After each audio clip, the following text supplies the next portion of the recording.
I want you to just close your eyes for a second. When I say the words global power, capital G, capital P, what's the movie that plays in your head? It's probably a Michael Bay movie. Right.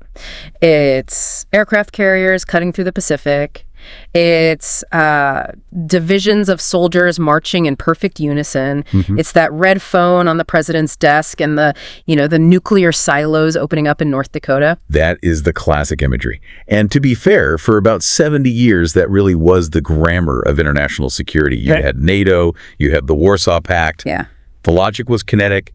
It was binary, you cross this geographic line, and tanks roll. But the whole reason we are digging into this specific stack of reports today is because that script is, it's arguably outdated. It's not that the tanks don't matter. They definitely do. Right, for sure. But these sources are pointing to a completely different battlefield. They're calling it economic deterrence. And the core thesis here is just fascinating because it flips the motivation completely. Mm-hmm. It suggests that today, the thing that actually keeps a world leader up at night isn't necessarily an invasion. It's the fear of their entire economy just seizing up. It's industrial collapse, not just military defeat. So our mission for this deep dive is to sort of map out this new terrain.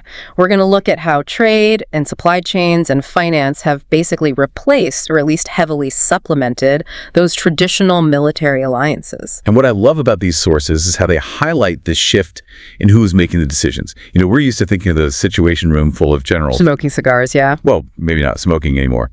But the sources argue that the future of war and peace is, right now, being drafted in ministries of commerce, in treasury departments. That was a huge takeaway for me. The idea that a central banker might be just as critical to a war effort as a field marshal. Mm-hmm. It's the person with the spreadsheet versus the person with the sidearm. And that changes the very definition of an ally, doesn't it? It's less about, I'll defend you if you're attacked, and it's much more about, I'll let you into my semiconductor supply chain. Or I'll grant you access to this investment corridor. Exactly. So let's get into the machinery of this. How did we get from, trade brings us all together to trade is a weapon? The sources point to a very specific catalyst, and it's the one thing none of us really want to talk about anymore. The wake-up call. COVID-19. It almost feels like a cliche to say COVID changed everything, but in this specific context, logistics and security, it really did break the old model. It shattered it. Yeah. You have to remember, before 2020, the dominant philosophy in global trade was just in time. Efficiency was the god we all worshipped. Right. You want the cheapest part delivered exactly when you need it from wherever it's made. It didn't matter if it came from a friend, a rival, or just some neutral party. Money has no flag. Precisely. Mm-hmm. But then the pandemic hits. Borders slam shut. Factories close down. And suddenly, Western governments realized they couldn't get masks. They couldn't get the precursor chemicals for, basic pharmaceuticals like ibuprofen. Or even simple microchips to finish building cars. Yes. I remember the empty car lots. It wasn't that we'd forgotten how to build an engine. We just couldn't get a specific legacy chip to run the power windows. And that mundane shortage sparked this massive strategic realization. Governments understood that interdependence, which we used to think prevented war, was actually a huge vulnerability. If you rely on a potential rival for your antibiotics or your batteries, they don't need to bomb you. They just need to stop shipping. The sources use this phrase, strategic dependency, right. And they bring up the fighter jet example, which I thought was just brilliant. Because when you look at an F-35 or a Eurofighter, you think, this is a masterpiece of our engineering. Right, it's a national symbol painted in gray. But when you peel back the skin of that jet, the supply chain is it's a nightmare of complexity. It is. The radar might need a specific gallium nitride component. The landing gear needs high-grade titanium. The guidance system needs a specific sensor. And those parts aren't all made in a factory down the road in Ohio or Bavaria. Far from it. They are sourced from a web of thousands of suppliers across dozens of countries. The sources point out that if even one of those distinct nodes in the supply chain is controlled by a hostile power, or even just a neutral one who stops exports, or even just a neutral one, right, you can ground your entire air force without ever firing a shot. Which leads us to the new buzzword we kept seeing everywhere in the reading. Friendshoring. It sounds kind of cozy, doesn't it? Like we're all going on vacation together. But it's actually pretty cold-blooded. It is. It's the active dismantling of efficiency in favor of security. The U.S. and its allies are basically telling companies, look, we don't care if it's 20% cheaper to make it in a rival nation. You need to move that factory to a country on our friendly list. It's treating trade policy like defense policy. And I think the ultimate example of this, the crown jewel that the sources really zero in on, is the semiconductor industry. Oh, absolutely. If oil was the strategic commodity of the 20th century, silicon is the commodity of the 21st. The sources are crystal clear on this. Chips are the brain of everything. Not just your phone. Not just your phone. Oh. We're talking the guidance system on a missile, the AI running logistics, the radar grids, everything. But I want to push on this a bit because I think people hear chips and just think of, generic computer parts.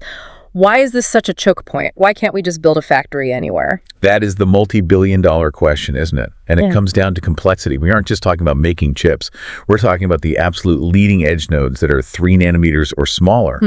To do that, you need these incredible things called extreme ultraviolet lithography machines. The famous ASML machines? Right. And here is the choke point. Primarily one company in the Netherlands makes the machines that make the most advanced chips. The special lenses come from Germany. The design software is mostly American. And the fabrication itself happens mostly in Taiwan. It's a tiny, incredibly fragile circle. Exactly. You can't just spin up a competitor in a garage. Building one leading-edge fab costs tens of billions of dollars and takes years. So when sources talk about weaponizing supply chains, what they really mean is cutting off access to this specific irreplaceable technology. So when the U.S. and Europe pour all this money into the Chichikes Act, strictly speaking, that's economically inefficient, right? We're just paying to duplicate things that already exist somewhere else. Economically, it's wasteful. Strategically, it's seen as an insurance policy against, extinction. The thinking is, if we lose access to the chips made in Taiwan, our economy stops. And our military becomes obsolete. So that's the defensive side. Friendshoring, building resilience, hoarding the chips. But the deep dive gets really dark when we switch to the offensive side. The sources call this Sanctions 2.0. This is a huge, huge evolution. Think back to sanctions in the 90s or the early 2000s. They were often symbolic. Right, a slap on the wrist. We condemn your human rights record, so we're putting a tariff on your luxury cheese exports. It was a diplomatic signal. And now? Today we are talking about precision warfare, conducted through the financial system. The goal isn't just to signal disapproval. The goal is behavioral control or even system destruction. The sources break down the targets, and it's not just trade bans, it's the plumbing of the global economy.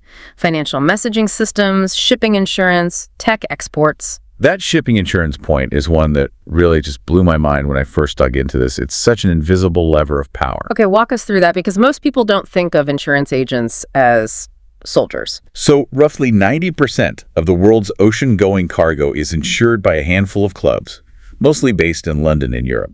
They're called P&I clubs, protection and indemnity. Okay. If you want to dock a ship in a major port or pass through a canal or even just enter territorial waters, you legally must have this insurance. So if the G7 or the EU decides we are sanctioning this country's oil, they don't have to send a battleship to block the oil tanker.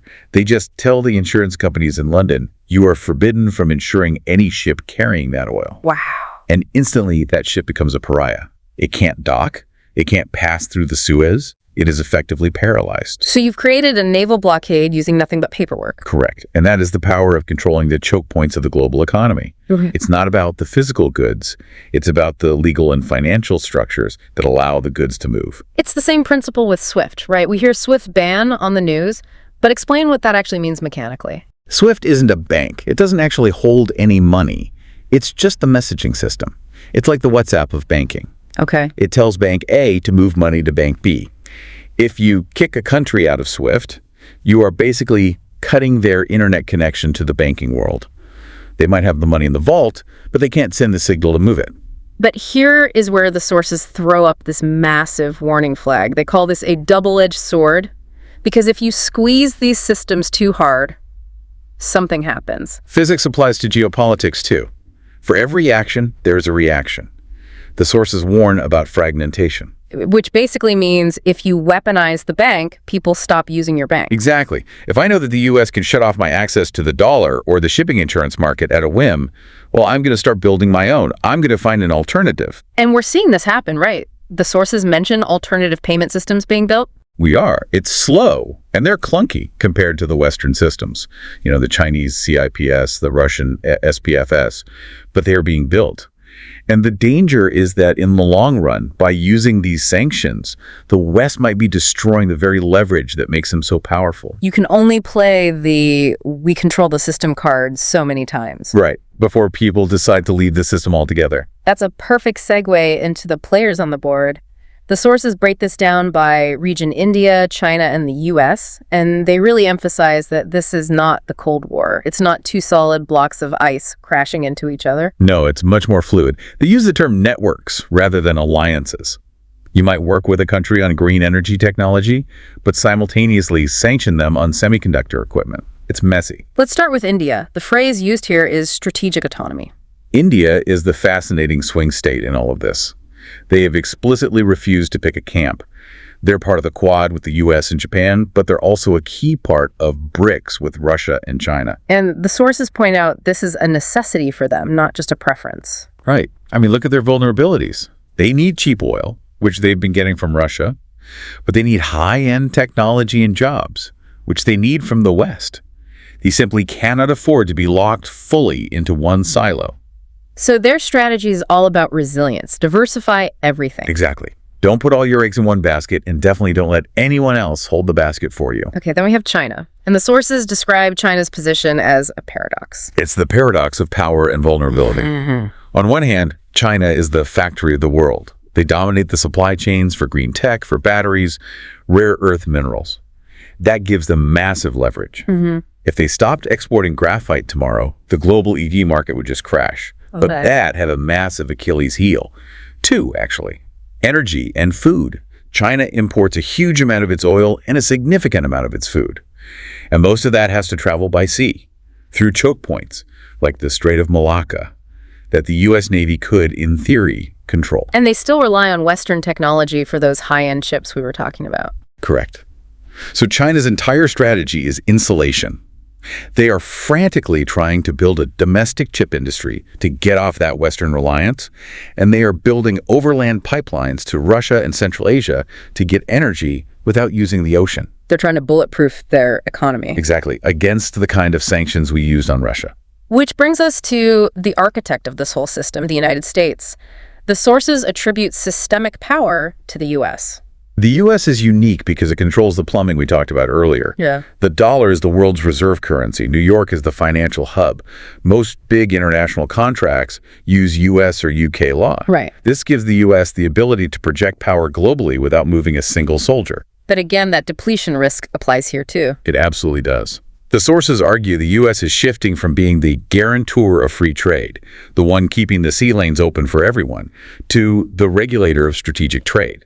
And the risk is that if they overregulate, they just accelerate that fragmentation we talked about. If you use the power too much, you lose it. You lose it. So if we zoom out, we've got all these nations maneuvering, building walls, weaponizing banks. What does this mean for the future of actual conflict? Are we done with shooting wars? I wish the sources said yes, but they really don't. They predict what they call hybrid ecosystems of conflict. Hybrid warfare. We hear that term a lot, but what does it look like in this context? It means future wars won't be binary. It won't be a simple switch from peace to war. It's going to be a layered mess. You'll have cyber attacks taking down a power grid. That's the digital layer. Disinformation campaigns confusing the public. That's the information layer. Yeah. Sanctions crushing the currency, the economic layer. Yeah. And then maybe you get special forces or drones, which is the kinetic layer. It just sounds exhausting. And the sources mention that the timeline is different too. This isn't a 6-day war. No. Economic warfare is a slow-burning instability. That's a really key concept here. A missile strike is instant.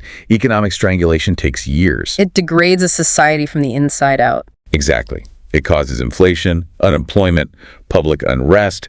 It creates radicalization. You might not even realize you're at war until your standard of living has completely collapsed. It's an invisible escalation. It is. That's the scary part. In a traditional war, there's a threshold. You cross the border, you fired the shot. Here, the temperature just goes up 1 degree at a time. You sanction a bank, then a whole sector, then you ban an export. At what point does the other side say, okay, that's an act of war? It's incredibly blurry, and that ambiguity is really dangerous. This leads to the final big recommendation in the text: the integration of defense. This is the bureaucratic shift. If you're a world leader today, you can't just ask your general, can we win? You have to ask your Minister of Industry, do we have the supply chain for the gunpowder? Right. You have to ask your Treasury Secretary, can our banks withstand the shock? The silos have to break down. The person who understands the nanometer process of a microchip needs to be sitting right next to the person commanding the tank battalion. Because they're part of the same weapons system now. We're coming to the end of the dies here, and I want to land on this new deterrence concept. The sources summarize it so effectively. The threat isn't, I will invade you. It's, I will bankrupt you, Yeah. or I will turn off the lights in your factories. That is the sword hanging over the head of every modern nation. But there was one final, really provocative thought at the very end of the reading stack that I just can't shake. It questions whether this is actually solving anything. It's the self-fulfilling prophecy argument. The idea is this. We are building all of these economic weapons to prevent war, to deter it. Right. But by splitting the world into rival economic blocks, where we don't trade with them and they don't bank with us, we're actually removing the incentives for peace. Yeah, if I don't rely on you for my prosperity and you don't rely on me for yours, well, I have much less to lose by attacking you. Exactly. Interdependence was messy, and sometimes it was dangerous, but it was a handcuff. We were locked together. If we break those handcuffs in the name of security, we might be creating a world where war becomes easier to start, not harder. We're building a fire break, but we might just be drying out the whole forest. That is the worry. A sobering thought to end on. I think the takeaway for you listening is this. When you look at the news, don't just count the ships and the tanks. Look at the contracts. Look at the shipping routes. Look at the wiring diagram of the global economy. Mm-hmm. That's where the real front line is now. The invisible architecture is what holds it all up or brings it all down. Thanks for diving deep with us. We'll see you next time. Stay curious. Thank you for joining us on this Strategic Vanguard podcast. If you found value in this analysis, don't forget to like, share, and subscribe to our channel. We bring you fresh podcasts every Monday here on YouTube and Rumble, and you can also catch the audio versions on Spotify and Amazon Music. Just search for Strategic Vanguard Podcast. For more insights, articles, and discussions, subscribe to our blog at strategicvanguard.com. Your support helps us grow and bring you more in-depth analysis on defense, geopolitics, and strategy. Until next time, stay informed, stay strategic.